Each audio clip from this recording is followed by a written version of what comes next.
32 GB RAM बा। बाहर तारा बहनी के गाड़ी में गधा के लंड पेलो। वाह बहुत अच्छा कि हमारा ढोरी में 32 GB रैम बा। अरे तोर बहन चोदो हमारा में 34 GB बा। तोरा से 2 GB ज्यादा बा। अगर पेलम नु तो मुँह देबू तो का हाल बा। आज हम फिर से प्लाई कैले बानी अंतरा सिंह प्रियंका एंड तानिया झा। तो भाई आज के वीडियो बहुत गनफार बा। ऐसे कहल चाहतानी कि वीडियो के जल्दी से के लास्ट देखा बहुत मजा। तो वीडियो बनाने के बस एक ही मकसद बा, एक ही मकसद रहेला आप सभी को दिल से हंसाने के लिए, ना किसी को दिल को ठेस करने के लिए। तो बिना कोनो लावा लहसुन के आज के वीडियो स्टार्ट करते हैं। अरे तार बहन चोदो वाह बहुत अच्छा कि हमें खेले वाला ऑनलाइन गेम बा। ए तार बहन का चाहता रू कि पता कौन पेल दिसन कि हक देबू तार मोबाइल अब पहले वाला ना बा। तारा बहनी के झांट में आग लगाओ सुन तारा कि हमें खेले वाला ऑनलाइन गेम बा। अब तो नहीं बताओ भाई लोगन कहीं ढोरी में खेले वाला ऑनलाइन गेम रहेला ना, लेकिन ए भौजी के ढोरी में बा। लगाता है भौजी स्पेशल बा।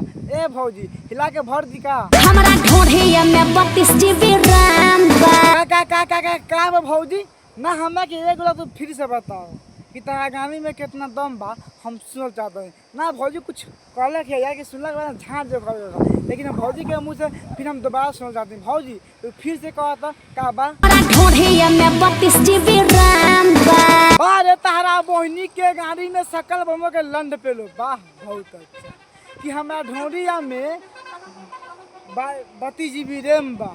बहुत अच्छा ना जब तारा ढोरी में 32 GB हो सकता तो हमारा लंड में 48 GB बा। देखे पता ढोरी में पहले तो अगर तार ढोरी है ना कर लगनू तो कहे तार बहिन चोदो कहीं का बकचोदी पेलता इतना पेलनू कि झांट पर मुतबू अनारपुर के भगबू।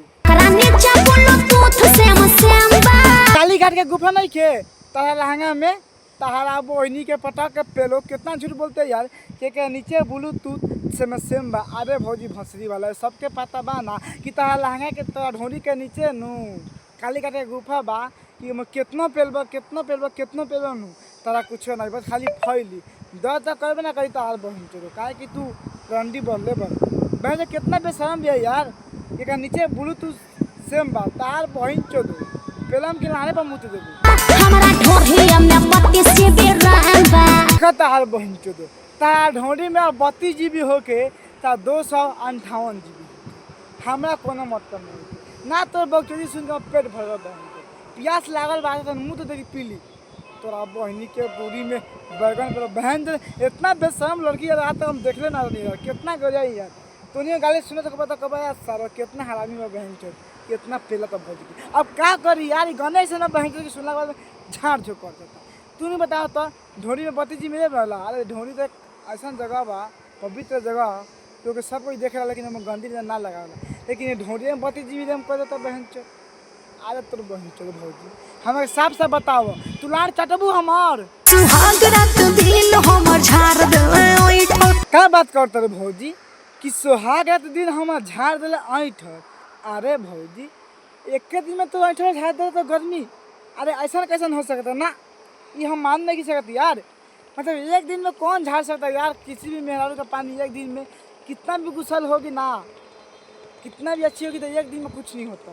लेकिन ये भौसरी वाली सोचे कहती है कि सुहाग रात दिन हम झाड़ दिले ऐठर। अरे भौजी सोच काहे ना कहता रू कि हमारा गाड़ी में बांस कर दिले कस के कि रोए लगनी। हाँ बस बहन जब खाली ये सुने लागल कि तारा दर्द से जात नहीं के उठल बैठल कहत बानी भौजी के गाड़ी में कस के बांस कर दिले बा। हम कहत बानी जो बना दोनों छूके।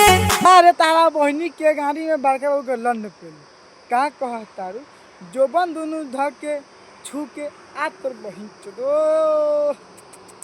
ए भाई लोगन देखो हम तो ये कहल चाहतनी कि भौजी के भइल शादी पहला दिन आयल सुहाग रात में और भौजी के भतार कस के पेल दिले बांस गान में और भौजी के हो गल दर्द आ दोनों दोबन छू के अब पेल बा मरद। ये भौजी का नाम बा तो कोनो बात ना भौजी तू मरवैलू छिलवैलू देलू लेलू कोनो बात ना, तार हक बा, ओकर हक रहे।